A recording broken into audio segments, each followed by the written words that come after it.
La Bible parle d'Abraham en Genèse chapitre 18. Et la Bible dit, verset 1, dans Genèse chapitre 18, « L'Éternel lui apparut parmi les chênes de Mamré, comme il était assis à l'entrée de sa tente pendant la chaleur du jour. »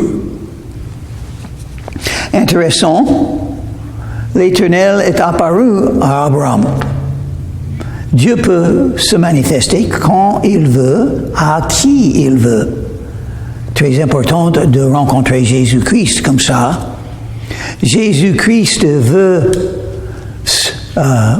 se manifester à votre cœur, à votre esprit, afin que vous puissiez être sauvés. Jésus est vivant, il est ressuscité des morts, donc on peut le rencontrer et on peut le connaître.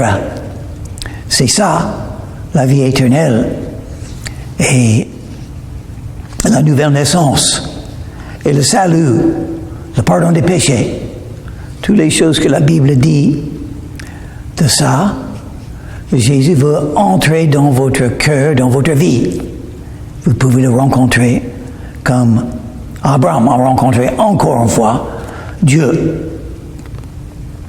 C'est Dieu qui s'est manifesté à Abraham, et puis, verset 2 dit, il leva les yeux, Abraham, et regarda, et voici 3 hommes étaient debout près de lui. Quand il les vit, il courut au-devant d'eux, depuis l'entrée de sa tente, et se prosterna à terre. Donc, verset 1 a dit que l'Hébreu, que l'Éternel s'est apparu à Abraham. Maintenant, verset 2 dit qu'il y a 3 qui sont là, en face d'Abraham. Peut-être c'est le Père, le Fils et le Saint-Esprit.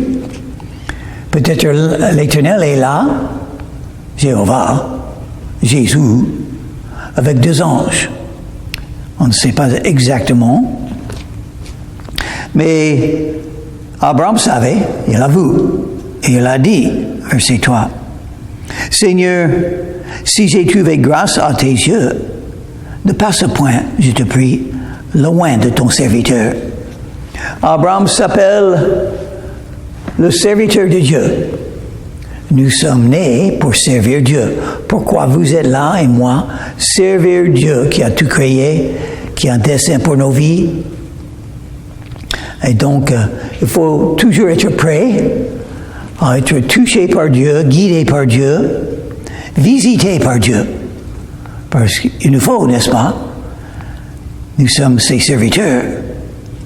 Donc, Abraham a dit, verset 4, « Permettez qu'on apporte un peu d'eau pour vous laver les pieds et reposez-vous sous cet arbre. » Donc, Abraham s'occupait de ses visiteurs.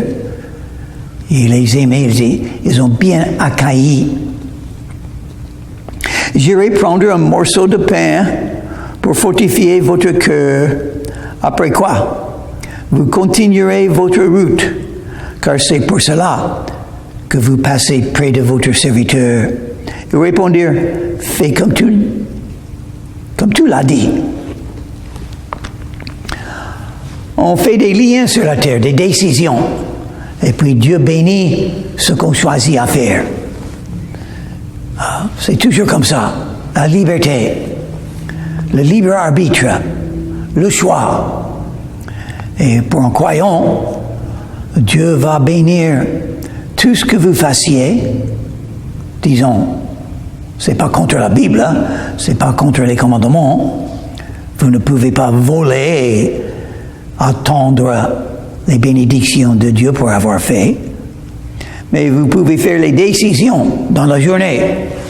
Est-ce que je vais faire ceci ou cela? Dieu vous donne beaucoup de liberté. Il va bénir. Il va être là quand vous choisissez quelque chose. J'irai prendre un morceau de pain pour fortifier votre cœur. Ils ont dit, fais comme tu l'as dit. Verset 6, Abraham alla promptement dans sa tente vers Sarah. Et il dit, vite, 3 mesures de fleurs de farine, pétris et fais des gâteaux. C'est important que Sarah soit là parce qu'elle doit apprendre aussi, comme Abraham, elle doit croître dans la foi. Et maintenant, elle a des doutes, comme Abraham avait. Elle a toujours des doutes. Et donc, Dieu va l'aider. Dieu va parler avec Sarah pour l'aider à croître dans la foi. Ça, c'est l'objectif pour Dieu dans nos vies aussi. Il veut une croissance dans la foi. On commence avec un peu de foi quand on se confie en Jésus. Mais cette foi peut croître par la parole de Dieu. Il faut entendre de Dieu.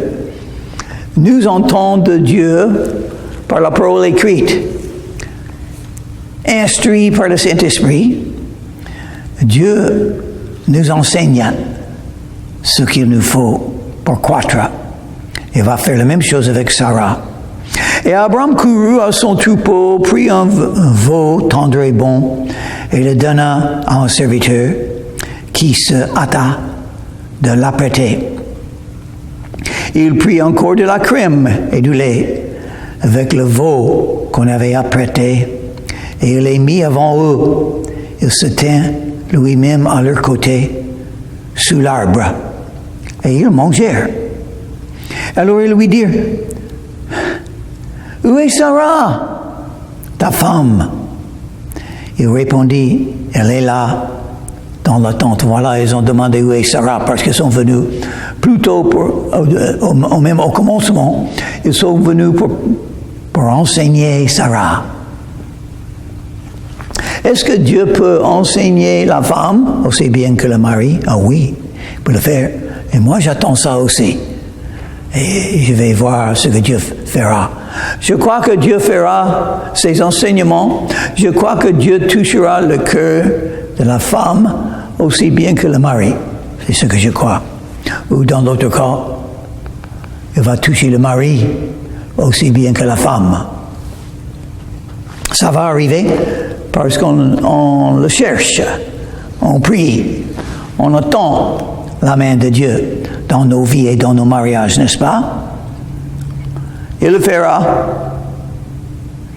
Verset 10, l'un d'entre eux dit, « Je reviendrai vers toi à cette même époque, et voici, Sarah, ta femme, aura un fils. » Sarah écoutait à l'entrée de la tente qui était derrière lui. C'était des tentes. On peut entendre ce qu'on dit s'il y a des gens dans une tente. Quelqu'un qui est hors de la tente peut entendre. Et donc Sarah a entendu ce que Dieu a dit. Sarah enfantera un fils. Ça, c'était la promesse de Dieu. Un fils de la vieille dame Sarah. Et qu'est-ce que Sarah a pensé quand elle a entendu cela? Verset 12. Elle rit en elle-même en disant, « Maintenant que je suis vieille, aurais-je encore des désirs, c'est-à-dire pour le sexe? Mon Seigneur aussi est vieux. » Oui, Abraham avait 99 ans à ce moment. Donc, du point de vue humain, il ne va pas avoir un enfant. Les deux vieilles personnes, Abraham et Sarah, et elle rit. Pour elle, c'était drôle. Elle rigolait. Ça ne va pas arriver. Oh, il faut faire attention, c'est Dieu qui l'a dit. Si un autre être humain l'a dit, oui, on peut rigoler. Mais si Dieu le dit, non, ça va s'accomplir. Tout ce que Dieu dit dans la Bible s'accomplira. Une des grandes preuves de la vérité de la Bible, les prophéties sont accomplies. Beaucoup de prophéties, et celui-là a été accompli aussi. Verset 13. L'Éternel dit à Abraham, « Pourquoi donc Sarah a-t-elle ri en disant, est-ce que vraiment j'aurai un enfant, moi qui suis vieille? Comment est-ce que le Seigneur savait que Sarah a réagi comme ça, a pensé comme ça? Parce qu'il sait tout. Il sait les cœurs. C'est pourquoi il est venu. Il savait que Sarah n'avait pas assez de foi, assez d'espérance, assez de confiance dans les promesses de Dieu. Donc, il est venu pour l'aider à croître, à apprendre.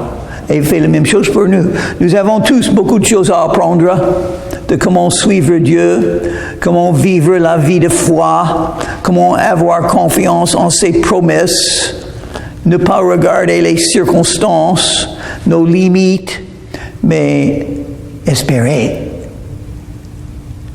dans les promesses de Dieu. Ça, c'est la vie de foi. Donc, Sarah avait besoin de mieux comprendre.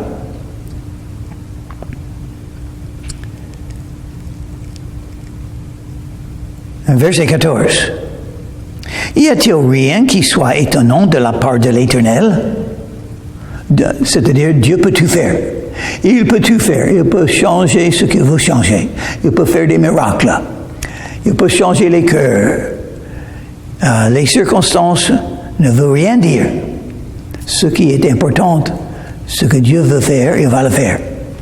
Donc, il faut regarder sa vie comme ça. Dieu fait ce qu'il veut faire.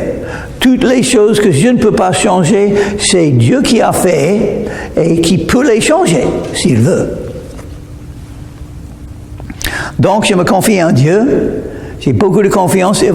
Dieu fera la même chose dans nos vies qu'il a fait dans la vie d'Abraham et de Sarah. Qu'est-ce qu'il va faire? Sa volonté. Sarah mentit en disant, et puis au verset 14, l'Éternel a dit, au temps fixé, je reviendrai vers toi à cette même époque, et Sarah aura un fils. Et donc, c'est très clair. Pas de doute, ce que Dieu a dit. Et vous pouvez lire toutes les promesses de Dieu. Et vous pouvez les connaître. Et donc, votre foi pourra croître dans ce que Dieu a dit. Il fera ce qu'il a dit. Une chose qu'il a dit, on peut avoir la vie éternelle si on se confie en Jésus. Voilà, je le crois. Donc, j'ai la vie éternelle. Jésus reviendra un jour, il va résoudre tous les problèmes de la terre, il va vaincre le diable et l'antéchrist et tous les ennemis de Dieu. Et Jésus régnera sur le trône de David, dans la ville de Jérusalem, pendant 1000 ans, simplement pour voir dans ce petit commencement, les 1000 ans, ce petit commencement dans l'éternité, tout ce que Jésus va faire pour nous et avec nous dans son royaume. Sarah mentit, verset 15, en disant, je n'ai pas ri, car elle eut peur. Mais il dit, au contraire, tu as ri. Il faut dire la vérité à Dieu, il ne faut pas mentir. Vous avez péché, il faut dire que vous avez péché. Ça s'appelle la confession. Si nous confessons nos péchés, nous sommes pardonnés. Et parce que lui, qui est fidèle et juste, il nous purifiera de toute iniquité. En Jean chapitre 1, le verset 9. Ces hommes se levèrent pour partir. Ils regardèrent du côté de Sodome. Abraham alla avec eux pour les accompagner. Oh, maintenant, c'est une question de Sodome. La ville de Sodome et la ville de Gomorrhe. Dieu n'est pas content. Dieu est irrité avec eux. Un peu comme il n'est pas content avec le monde aujourd'hui. Et qu'est-ce qui va arriver? Le jugement. Parce que Dieu est saint, il contrôle tout, il est juge de tout, il va punir les péchés pour ceux qui ne se repentent pas. Alors l'Éternel dit, cacherai-je à Abraham ce que je vais faire? Non, ne pas cacher. il a révélé quelques événements de l'avenir à tous les croyants. C'est pourquoi nous avons le livre de Daniel et le livre d'Apocalypse et les enseignements de Jésus en Matthieu chapitre 24 sur la fin des temps et l'enseignement dans 1 Thessaloniciens chapitre 4 sur l'enlèvement de l'Église et l'enseignement 2 Thessaloniciens chapitre 2 sur l'apparition de l'Antéchrist. Beaucoup de choses sont révélées à des croyants, des bénédictions d'être un croyant en Dieu, un vrai chrétien, par foi en Jésus. Nous avons des prophéties de ce qui va arriver. Et Dieu fait la même chose avec Abraham. Il va dire ce qui arrivera à des villes de Sodome et de Gomorrhe, le jugement. Ils seront détruits. Verset 18. Abraham deviendra certainement une nation grande et puissante, et en lui sera bénie toutes les nations de la terre. Oui, Dieu va juger, mais il a un plan, un dessein pour les croyants. Nous allons continuer dans l'avenir avec Dieu. Abraham avait une promesse en ce qui concerne l'avenir, sa postérité. Et Dieu le dit encore, parce que Dieu ne change pas d'avis. Les dons et les appels de Dieu sont irrévocables. Il va faire ce qu'il dit. Il dit la vérité. Il garde sa parole. Il n'est pas comme les êtres humains. Quand Dieu dit qu'il va faire quelque chose, il le fait. Il va faire une grande nation d'Abraham, de son fils né de Sarah, qui s'appelle Isaac.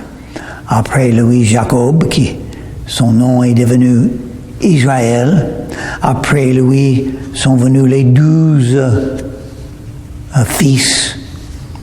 Et après eux, enfin, Jésus le Messie, né dans la famille de roi David, pour accomplir toutes les promesses de la Bible en ce qui concerne l'avenir. Même cette promesse-là, cette promesse aura son accomplissement final, total, quand Jésus revienne. Il régnera en Israël, dans la ville de Jérusalem. Et Israël sera le plus grand pays de la terre. Toute cette haine contre Israël, ils vont faire beaucoup de mal. Mais elle ne marchera pas. Parce que Dieu, le Tout-Puissant, il a déjà décidé. Le plus grand pays de la terre sera Israël. Quand Jésus revient, l'Antéchrist va essayer de détruire. Il y a des gens aujourd'hui qui ont beaucoup de haine parce que leur haine vient du diable. Mais ils ne vont pas réussir. En reste, quelques-uns vont survivre et deviendront l'accomplissement de cette promesse. Car Dieu l'a choisi. Il a choisi qui? Abraham, pour faire cette œuvre dans la vie d'Abraham, pour accomplir les promesses dans la postérité d'Abraham. Dieu l'a choisi.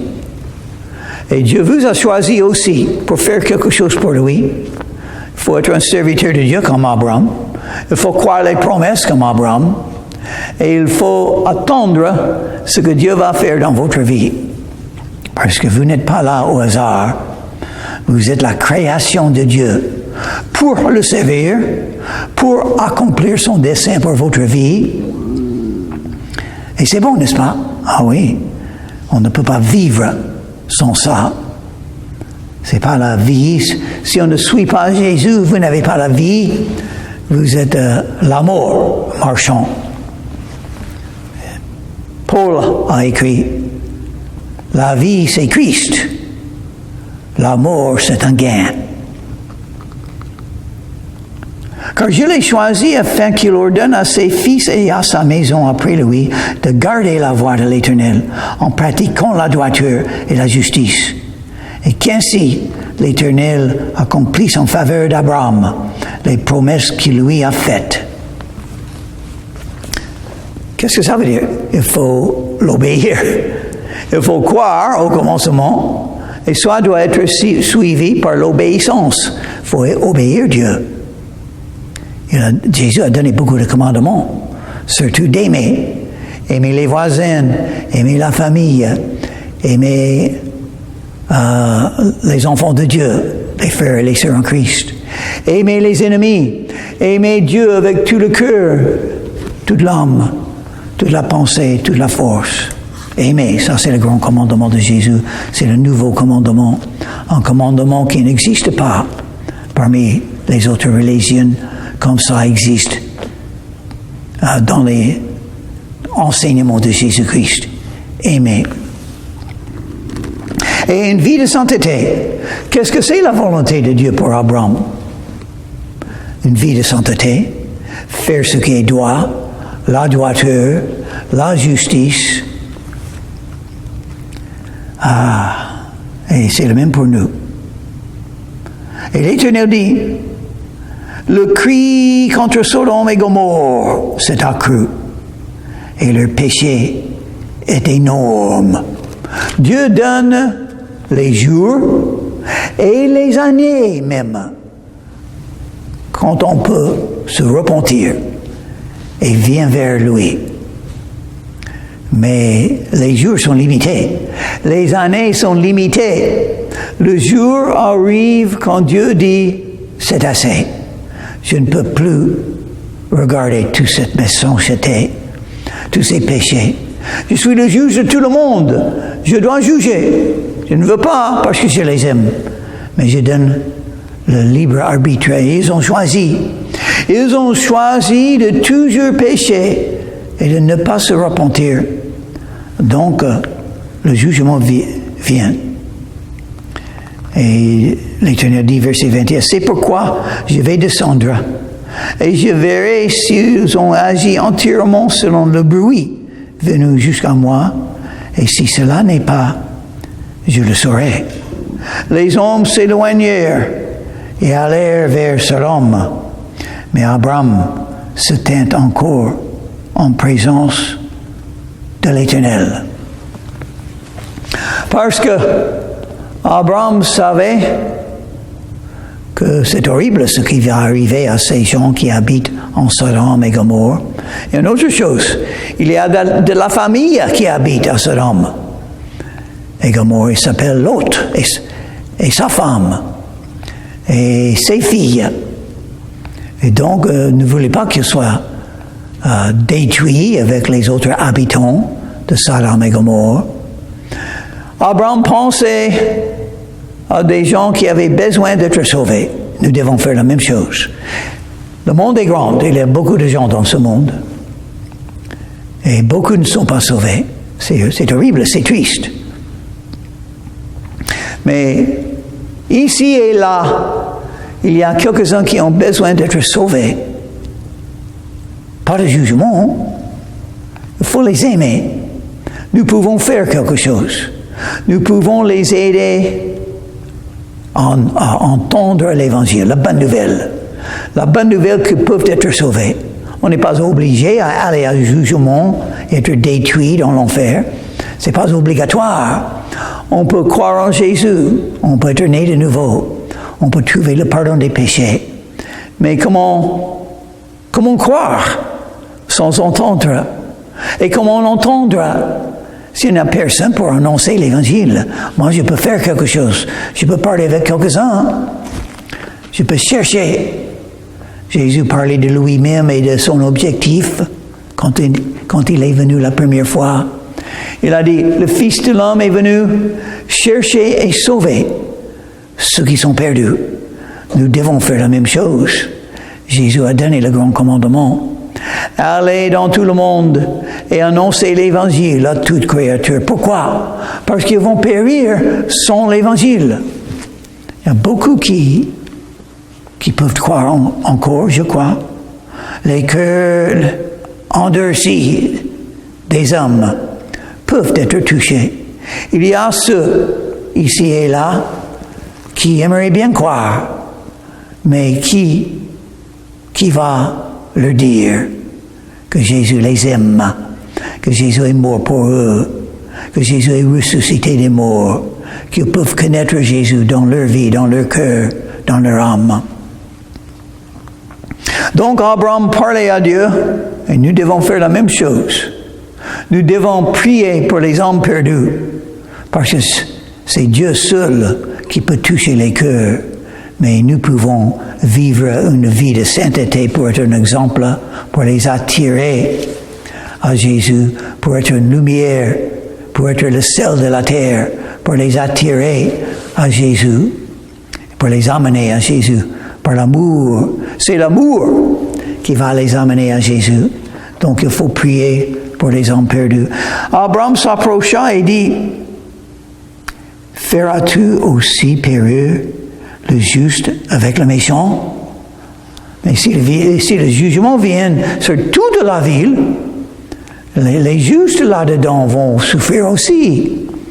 Et c'est exactement la raison que Jésus n'est pas encore revenu. Si Jésus revient aujourd'hui, il sera obligé de tout juger. Et il ne veut pas. Il veut encore sauver quelques-uns.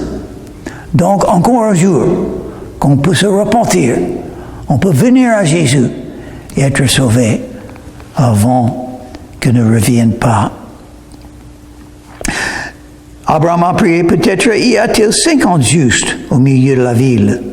Les feras-tu périr aussi, et ne pardonneras-tu pas à la ville à cause des 50 justes qui sont au milieu d'elle?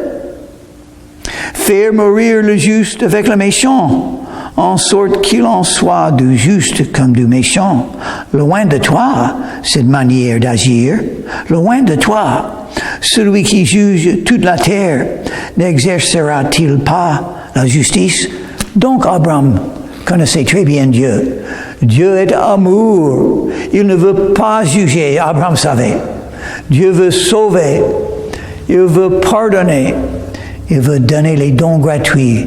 Et le plus grand don, la vie éternelle. Et l'Éternel dit, si je trouve dans Sodome 50 justes, au milieu de la ville, je pardonnerai à toute la ville à cause d'eux. Abraham reprit et dit, voici, j'ai osé parler au Seigneur, moi qui ne suis pas poudre, qui ne suis que poudre et cendre. Abraham a très bien compris sa vie aussi. Que sommes-nous? Rien du tout en face de Dieu. Il est saint, nous sommes pécheurs.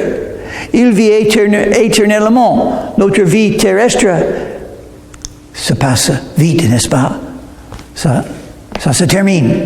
Et Dieu est tout-puissant et nous sommes faibles.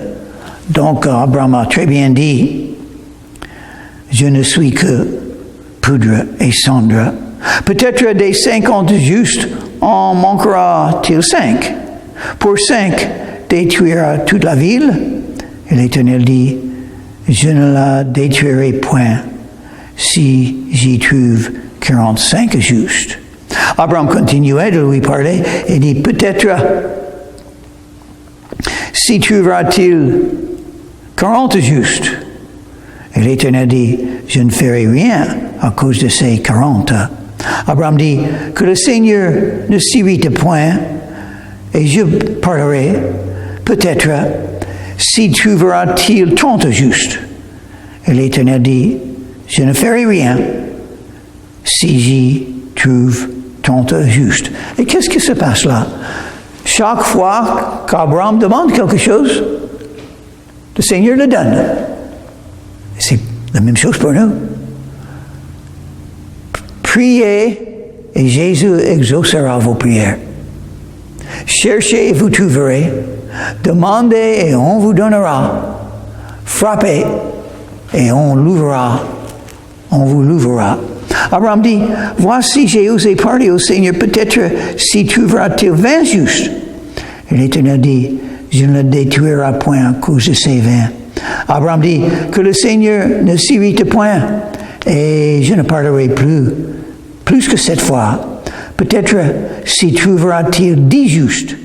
Et l'Éternel dit, je ne le détruirai point à cause de ces 10 justes. L'Éternel s'en alla alors lorsqu'il eut achevé de parler à Abraham. Et Abraham retourna dans sa demeure. Tout ce que vous pensez, tout ce que vous voulez, il faut parler à Dieu. De ça. Dieu aime entendre nos voix. Et ce qu'on prie change les choses. Parce que Dieu exauce nos prières. Parce qu'il nous aime. Et il aime quand on prie, quand on parle avec lui. Donc, peut-être vous ne pouvez pas parler à Dieu parce que vous ne connaissez pas. Qu'est-ce qu'il vous faut? Rencontrer Jésus. Venir à Jésus. Il faut venir à Jésus, confesser vos péchés et recevoir de lui gratuitement le pardon des péchés et la vie éternelle. La Bible dit en Romains chapitre 10 et le verset 13, « Quiconque invoquera le nom du Seigneur sera sauvé. »